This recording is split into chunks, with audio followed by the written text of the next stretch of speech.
नमस्कार। इस वीडियो में हम पादप अनुकूलन या प्लांट एडेप्शन के बारे में पढ़ेंगे। तो देखिए, अनुकूलन होते क्या हैं।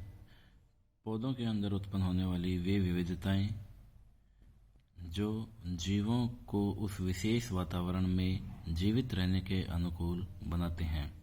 यानी विशेष वातावरण कोई भी हो सकता है, जलीय वातावरण हो सकता है, या फिर मरुस्थल हो सकता है, या फिर लवणीय मृदा में उगने वाले पौधे या दलदल में उगने वाले पौधे। यानी अलग अलग वातावरण में रहने वाली जो विविधताएं होती हैं उन विविधताओं के अनुसार पौधे अपने अंदर यानी शारीरिक या बाह्य आकार की या जो एनाटॉमिकल स्ट्रक्चर है, फिजियोलॉजिकल स्ट्रक्चर है, उस सब में परिवर्तन करके अपने आप को उस विशेष वातावरण के अनुसार अनुकूल बना लेते हैं और ये विविधता ही अनुकूलन कहलाती हैं। तो जलोद्भिद वातावरण के बारे में सबसे पहले पढ़ेंगे हम कि जलोद्भिद वातावरण में उगने वाले पौधे किस प्रकार अपनी शारीरिकी या बाह्य आकार की आदि जो इनकी संरचनाएं हैं या इनके अंदर उत्पन्न होने वाली जो विविधताएं हैं, उस विविधताओं के अनुसार ये जल में रहने के अनुकूल बन जाते हैं। तो जल की बहुलता वाले स्थान पर पाए जाने वाले पौधे जलोद्भिद कहलाते हैं। जल में इन पौधों की स्थिति के आधार पर इनको 3 भागों में बांट सकते हैं। तो जल की स्थिति के अनुसार भी पौधों को 3 भागों में बांट सकते हैं, जल में उगने वाले पौधों को भी। तो सबसे पहले जल निमग्न पौधे या सबमर्ज प्लांट्स। ये पादप पूर्ण रूप से जल में डूबे रहते हैं। इन्हें 2 भागों में बांट सकते हैं, यानी जल के अंदर डूबे रहते हैं ये पौधे, पूरी तरह से जल के अंदर ही रहते हैं। तो सबसे जो पहला भाग है वो है निमग्न फलावी जलोद्भिद का, यानी सबमर्ज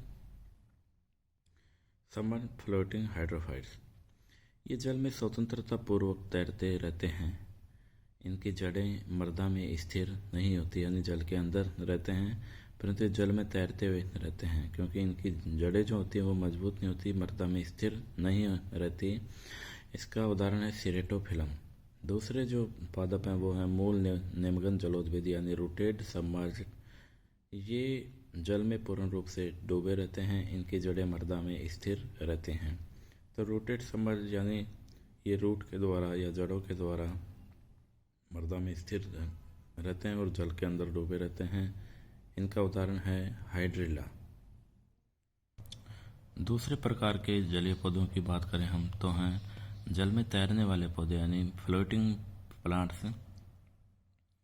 जैसे नाम से स्पष्ट है, जल में तैरने वाले यानी फ्लोटिंग है तो होते हैं ये, और ये जल की सतह पर तैरते हुए जल और वायु के संपर्क में रहते हैं। जल की सतह पर तैरते रहते हैं, रूट इनमें भी नहीं होती या होती भी है तो अल्प विकसित होती है। इस प्रकार ये जल पे तैरते हुए रहते हैं और जल के और वायु के दोनों के संपर्क में रहते हैं।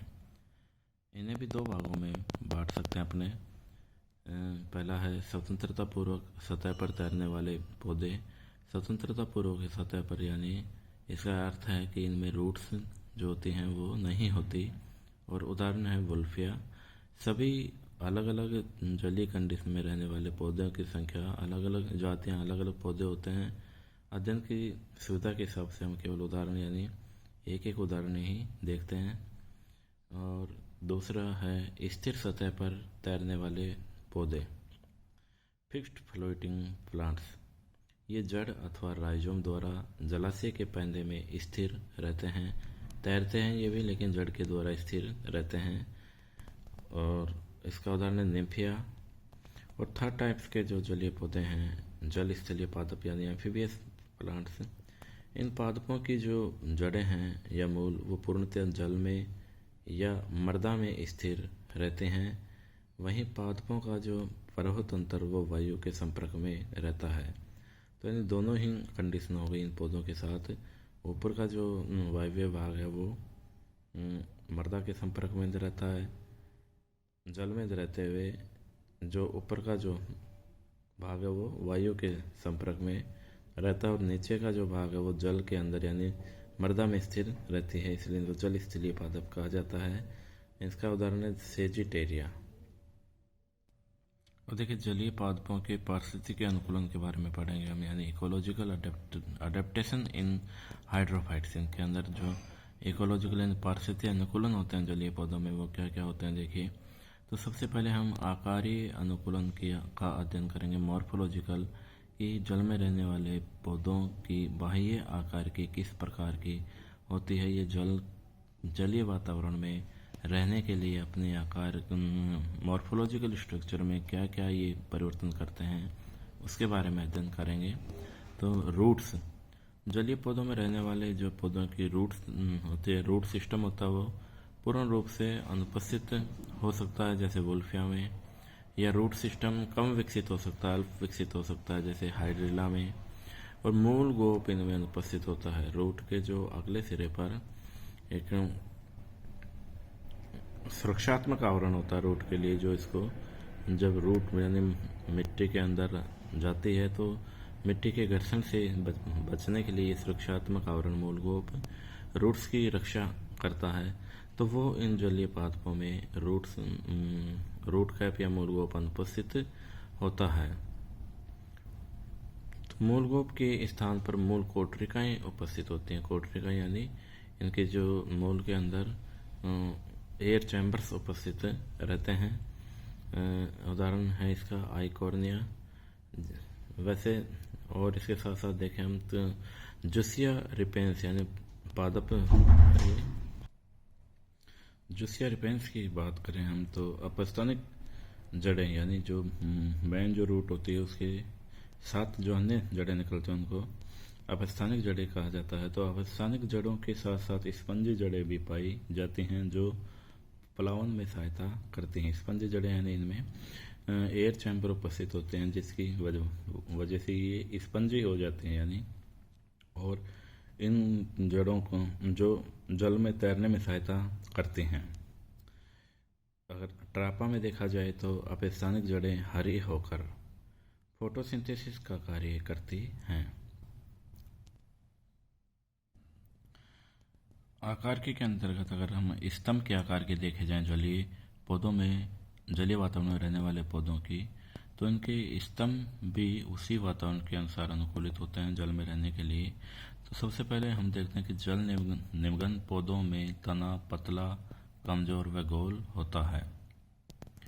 मुक्त पलावी पादपों, मुक्त पलावी यानी जो स्वतंत्र रूप से तैरते रहते हैं ऐसे पौधों में जैसे एजोला में तना अल्प विकसित होता है, गोल, और जल सतह पर समांतर तैरता हुआ, या जल कुंभी में देखा जाए तो स्तंभ मोटा होता है, छोटा, बहुस्थायी एवं स्पंजी होता है। तीसरा, यदि कीचड़ में पाए जाने वाले जलीय पौधों की जड़ें भूमि में रहते हैं, इनका जो तना होता है वो ऊपरी भूस्तरीय के रूप में रहता है। ऊपरी भूस्तरीय यानी कि तना जो होता है वो सतह के ऊपर फैलता है। तो इसका उदाहरण क्या है, निम्फिया।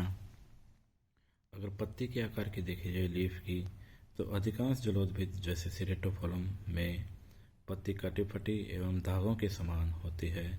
वैसे ही वेलिस्नेरिया में जो लीफ होती है वो रिबन के समान होती है। पलावी जलोद्भिदों की पत्तियां लंबी, बेलनाकार, पतली, गहरी या हरी होती है। अर्धनिगमन जलोद्भिद, अर्धनिगमन यानी जो आधे जल में और आधे बाहर रहते हैं, इनकी पत्तियों में विषम पर्णता पाई जाती है। विषम पर्णता यानी अलग अलग प्रकार की इनमें पत्तियां पाई जाती है। तो जल के बाहर रहने वाली जो पत्तियां होती हैं वो सरल व पूर्ण विकसित, जबकि जल के अंदर रहने वाली पत्तियां साकित व कटी फटी रहती हैं। ये इम्पोर्टेंट उदाहरण है विषम पर्णता का, यानी ऐसे जलीय पौधे जिनमें जल के अंदर रहने वाली जो हिस्सा पौधे का जल के अंदर रहता है उसकी पत्तियां अलग होती हैं, और जो जल के बाहर यानी वायु के संपर्क में रहता है उसकी पत्तियां अलग होती हैं। तो इसीलिए इसे विषम पर्णता कहा जाता है। उदाहरण है सेजिटेरिया। धन्यवाद। अगले वीडियो में हम जलीय पौधों के आंतरिक अनुकूलनों के बारे में अध्ययन करेंगे।